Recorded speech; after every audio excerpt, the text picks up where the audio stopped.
Setelah ramai Anies Baswedan temu kangen dengan para pendukungnya di sebuah masjid kampus, kemudian disusul oleh Mahfud MD, tidak ketinggalan Ganjar Pranowo.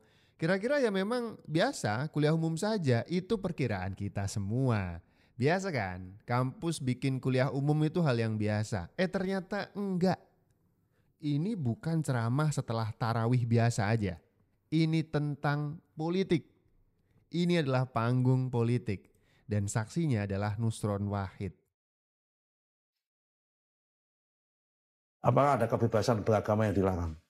Aduh, masjid terawih penuh semua itu, ceramah suka-suka nggak ada yang dilarang. Misalnya khotbahnya Mas Ganjar sama Mas Anies Baswedan di masjid aman-aman aja. Aman-aman aja. Saya mau diundang nggak jadi diundang, alasannya nggak mendapat izin dari rektoratnya pun juga biasa saja. Sudah dikontak panitia, rasanya sekarang untuk ceramah di masjid harus mendapatkan persetujuan dari rektorat. Biasanya ngebatalin kan yang narasumbernya kan, aku nggak bisa nih, ternyata dipanggil presiden biasanya gitu kan. Ini panitianya yang ngebatalin. Sebenarnya rektoratnya nggak mengizinkan ngundang anggota kabinetnya Pak Prabowo. Wow, apa ini? Dia nggak tahu, informasi yang saya dapat begitu. Tapi ya nggak apa. Yang nyampein ke Pak Yai panitianya langsung. Panitia lewat salah seorang yang menyampaikan ke saya. Tapi ya kita nggak usah ribut. Ngundang boleh, nggak ngundang pun boleh. Nggak ada paksaan. Coba kalau kemudian waktu itu yang melarang diundang siapa, yang dilarang itu adalah misal Mas Ganjar atau Mas Anies yang dilarang itu rame itu.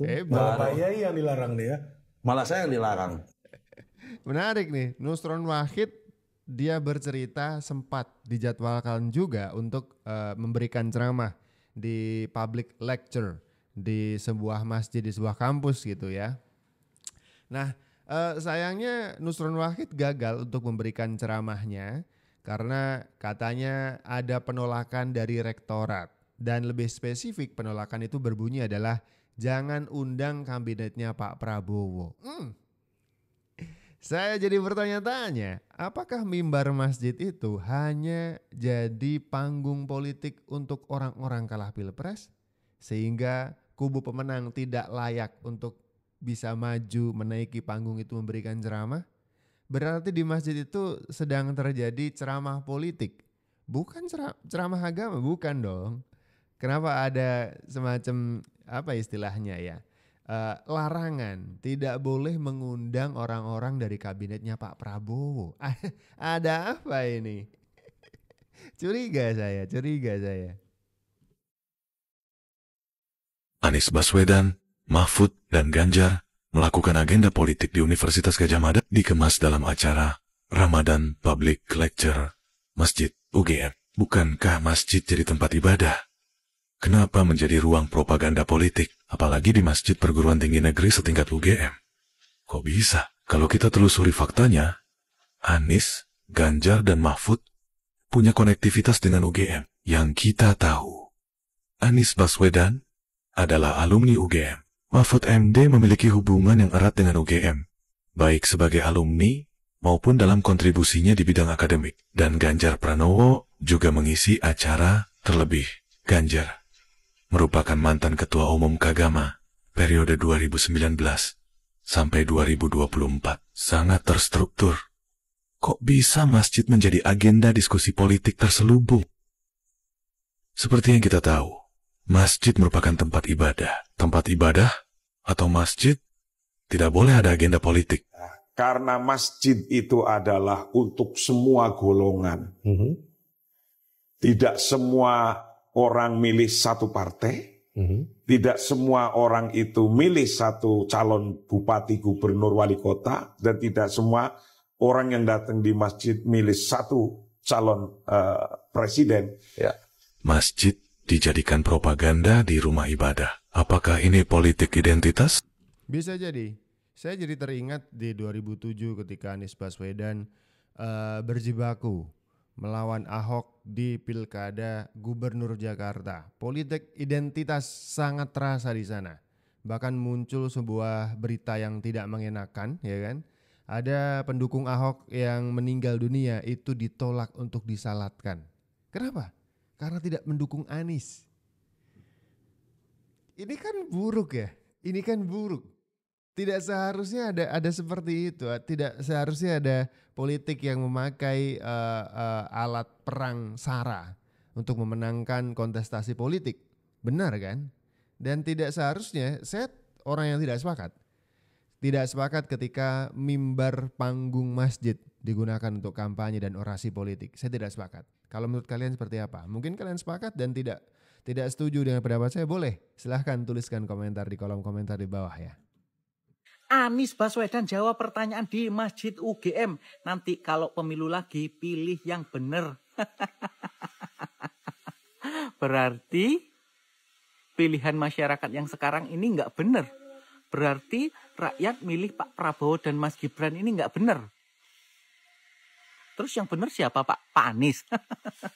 Kalau memang Pak Anies benar, kok nggak dipilih sama masyarakat? Pak Anies ini seolah-olah terbaik, terkeren, terwow lah. Nggak pernah berubah jiwa keangkuhan, kesombongan, kegayaan Pak Anies dari dulu tetap. Apa bisa Pak Anies nanti 2029 dipilih rakyat kalau modelannya masih sok terbaik seperti ini Pak Anies? Udahlah, aku nggak mau ngomong panjang lebar tentang Pak Anies, nanti aku diserang sama anak apa, ya kan? Biar netizen aja lah yang komen tentang Pak Anies ini gimana. Nanti aku takut diserang sama anak apa.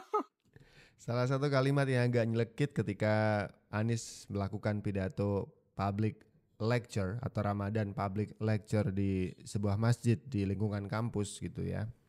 Itu adalah dia mengatakan next time, lain kali kalau pemilu milih yang benar. Itu kan jadi liar statement itu. Politik sekali kan. Dia sebagai pihak yang kalah menyatakan bahwa pilihan rakyat yang menang di pemilu 2024 adalah ada pilihan yang salah gitu. Mereka salah melakukan pilihan itu. Makanya dikasih nasihat sama Anies. Besok-besok lagi pilih yang benar. Lah. Anda mau bilang rakyat yang memenangkan Prabowo Gibran di Pilpres kemarin adalah rakyat yang salah pilih. Dan Prabowo Gibran adalah pilihan yang salah, begitu? Harusnya mereka semuanya milih Anda. Milih Pak Anies? Itu statement yang kampanye sekali di mimbar masjid. Jadi saya jadi keinget Pilgub Jakarta dulu. Jangan sampai kemudian terulang. Dan ini menuju di 2029 ya. Anies Baswedan yang sekarang sudah menjadi gelandangan politik, tidak punya jabatan apapun, tidak punya kegiatan politik apapun, tidak terafiliasi dengan partai apapun, sedang jumpa pers sana sini di masjid-masjid, bertemu dengan anak abah, menggalang suara demi tangga menuju ke 2029. Menurut kalian gimana nih? Keterlaluan gak sih? Menteri Kehutanan Raja Juli protes isi ceramah Anies Baswedan. Masjid jadi tempat sindir politik. Mas Anies. Bulan puasa masih aja. Kenapa sih Pak? Panas ya Pak ya? Masih belum bisa terima kekalahan sekaligus kegagalan maju kemarin. By the way Pak, biasanya kalau orang pintar itu banyak ngertinya Pak. Ngerti di mana tempat yang pas dan juga waktu yang pas buat bicara gitu loh. Jadi kayak paham gitu loh, tahu tempat sih harusnya. Menteri Ini dikritik nih, Raja Juli Antoni. Ini mengkritik Anies Baswedan yang memberikan ceramah politik di sebuah masjid. Masjid kok jadi tempat sindir-sindiran politik. Ya gimana, cuman itu yang bisa dilakukan kan. Ya dilakukanlah demi meraup suara, satu persatu dikumpulin sampai nanti 2029. Allah yang di sini adalah barisan yang siap mungkin mendorong keluar.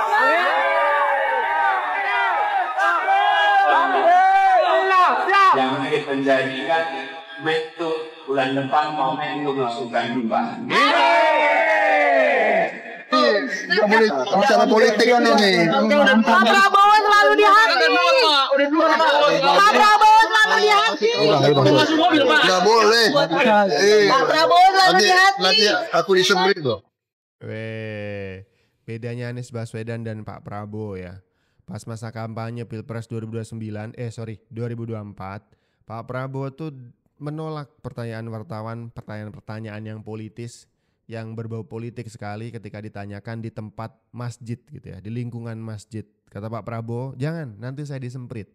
Ini bukan tempat untuk yang tepat ya, bukan tempat yang tepat untuk membahas politik. Di tempat lain saja gitu. Beda dengan yang satunya, justru meraih mic di mimbar podium masjid untuk menyampaikan orasi-orasi politik. Beda sekali, beda sekali. Cuman akhir-akhir ini ada yang mau ikut demokrasi nggak boleh ikut. Oh, curhat. Nah, itu tanda-tanda matinya demokrasi. Ini karena di kampus saya tambahin ya. Tambahin. Apa tanda-tanda demokrasi? Satu, adanya oposisi. Dua, adanya pembagian kekuasaan. Tiga, adanya kebebasan berbicara. Itu ciri demokrasi. Kalau oposisi ditiadakan, maka demokrasi melemah. Kalau legislatif, yudikatif jadi mengalami eksekutifisasi, nah itu demokrasi lemah. Bila kebebasan berbicara ditahan, maka demokrasi akan lemah. Nah, mahasiswa punya tugas menjaga tiga ini supaya tetap hidup. Kalau mau mematikan demokrasi, ada tiga juga caranya. Hah? Jangan dikasih tahu. Udah dipraktekin. Ini jangan dikasih tahu kata, udah dipraktekin. Satu, ganti aturan main. Bener nggak tuh? Yang kedua, singkirkan lawan dari pertandingan. Jangan sampai ikut pertandingan. Yang ketiga, kuasai wasit. Nih, jadi kalau mematikan demokrasi tiga itu, diingat-ingat ya. Diingat-ingat bukan untuk dipraktekkan. Ini diingat-ingat untuk melihat tanda-tanda. Satu, aturan main diubah.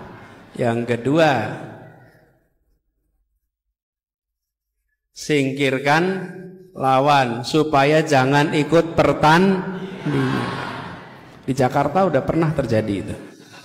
Ya.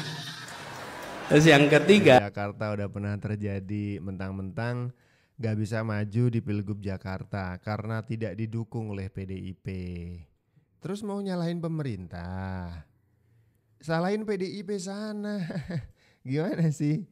Itu kan tidak ada hubungannya dengan Pak Prabowo, kan mempersilahkan saja. Kan undang-undang kan sudah begitu. Bahkan PDIP bisa maju di Jakarta itu kebantu sama undang-undang yang direvisi oleh MK.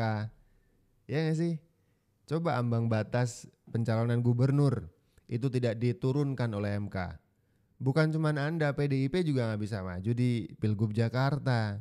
Nah giliran bisa maju terus Anda gak diusung, Anda mau nyalain pemerintah. Logikanya gimana sih? Ini adalah ceramah di sebuah masjid kampus yang kampanye sekali.